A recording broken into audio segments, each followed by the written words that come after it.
Hi, welcome to Tea and Mystics. Today I'm going to be sharing a short review of the book What is Gnosticism by Karen L. King while I am sipping on some Guru Chai tea from Citizen Tea.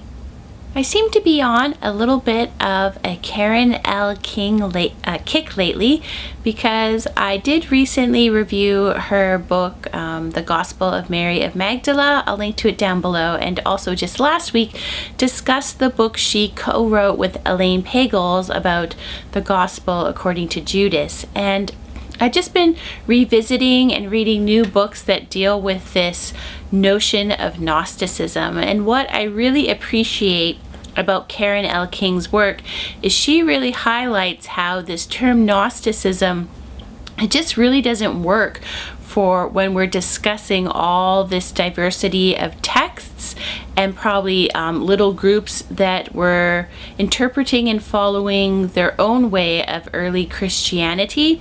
And she really highlights how the term Gnosticism is really an academic creation. And this book I picked up, I was really lucky because my local library found it for me through an interlibrary loan. And it really gets into the history of the term Gnosticism, how it's been interpreted and how it's been used really throughout history, and really honing in on how different academics and theologians have understood and used the term and how they interpret the texts that fall under the term of Gnosticism.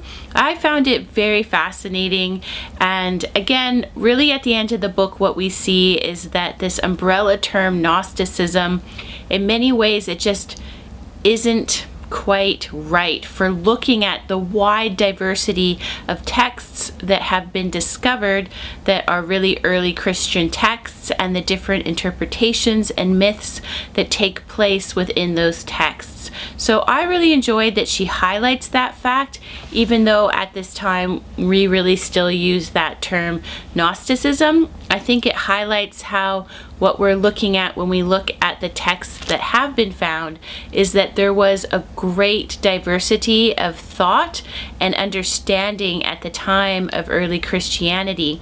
And one of the things she also really highlights is that almost all of the academics, theologians who try to approach a new So one of the things she also really highlights is that any new approach that an academic or theologian brings to the understanding of Gnosticism is somewhat tainted by the early Christian writings that we have by those who are trying to create what we now know as the more orthodox Christianity.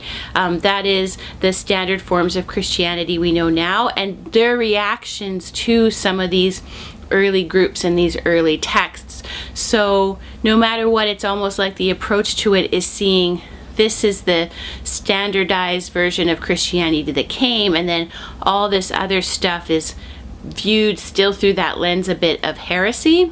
And she thinks that that really holds back from understanding that diversity of thought and interpretation that was taking place at the time. So again, I really like the book, and I think that if you're interested in just learning a bit of the history of this term Gnosticism, I would definitely recommend it. Today I am sipping on some Guru Chai tea from Citizen Tea. I really enjoy this tea. It has a nice spicy flavor to it. So if you're looking for something that has a little bit more of a spicy kick in the morning, I highly recommend this tea.